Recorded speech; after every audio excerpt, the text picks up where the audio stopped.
to eastern and southern Kentucky. This is WYMT Mountain News This Morning. Good morning. My name is Amelia Lee. We are quickly approaching 5 o'clock and today is October 29th. Now we're going to check in with meteorologist Drake Foley.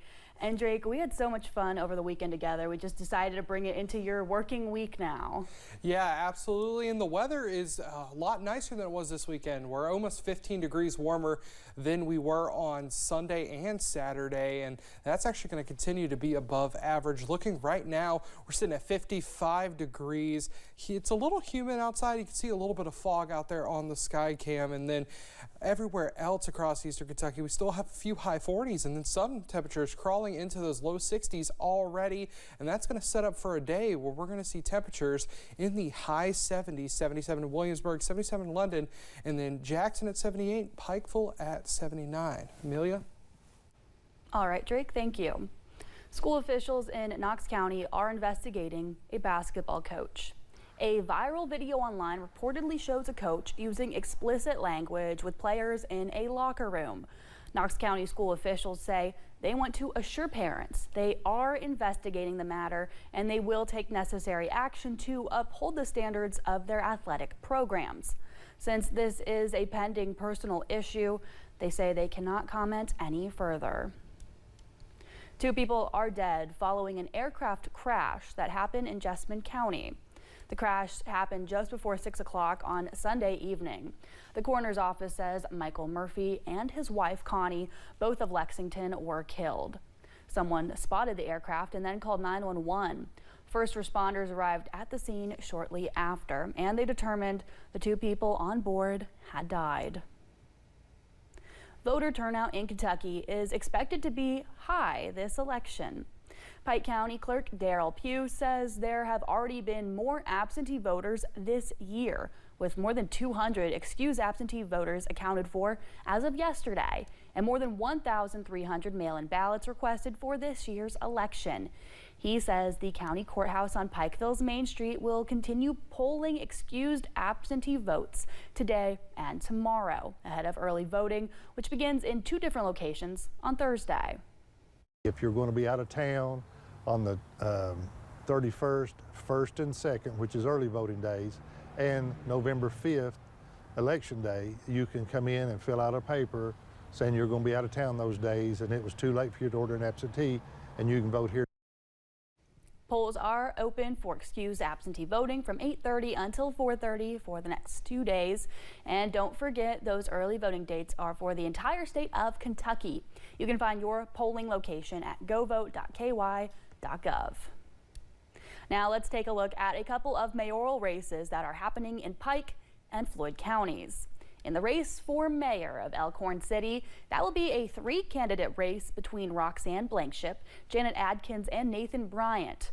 Bryant has been the city's interim mayor following Mike Taylor's resignation earlier this year. And in the battle for mayor of Prestonsburg, that race is also between 3 candidates: Danny Martin, David Gearhart, and Rick Hughes. Hughes is the city's interim mayor after Les Stapleton resigned. One of the 2 amendments on the ballot that could change our state constitution is on school choice. That's Amendment 2. If passed, it would let the General Assembly give financial support to students outside the public school system.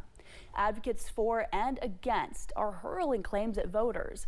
Kristen Kennedy tackles school choice. Kentucky voters are getting ads in their mailboxes telling them to vote yes and no on Amendment 2. Some of the flyers and the advertisements on TV contain wild claims. We're going to fact check a few. The first claim, this one from a Vote Yes flyer, says Amendment 2 will allow parents to choose the school that matches their values. This needs context. If school choice is approved and legislators pass a tax credit scholarship program, parents could use state funds at a private or charter school that matches their values. But the private school doesn't have to accept their children.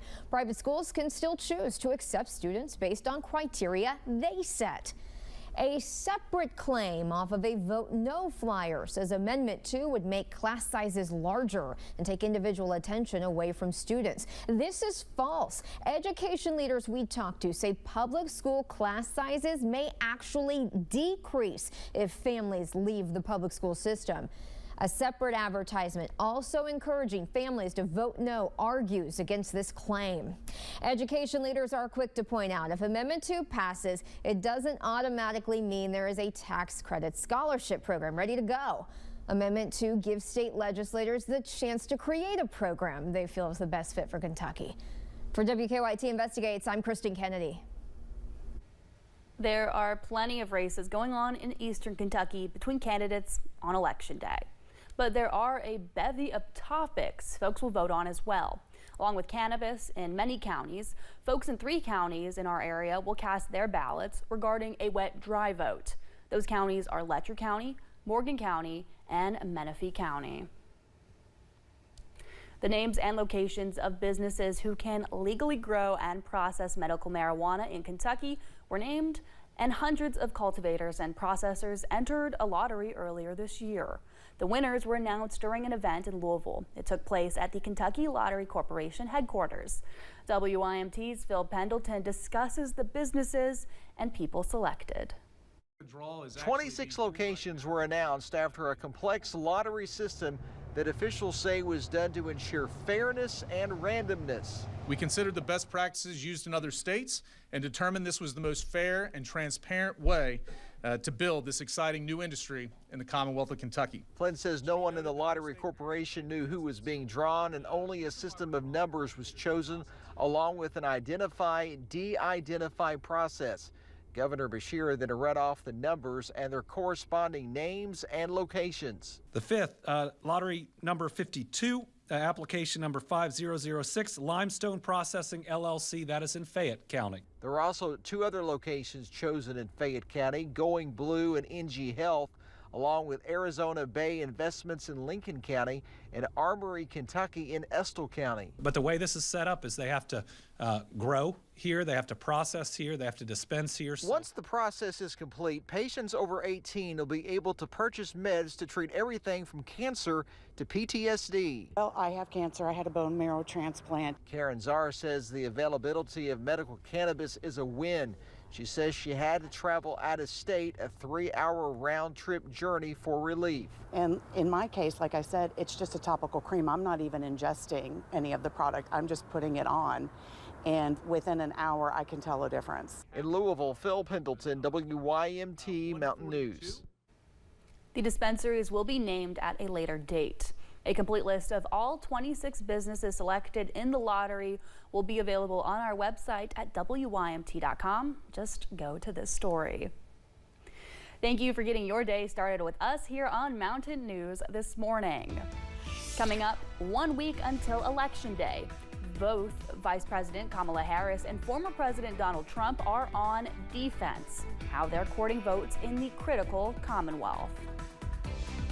And the warmer temperatures will continue, but we do have a cold front that could impact your trick-or-treating. I'll have more details in just a few minutes.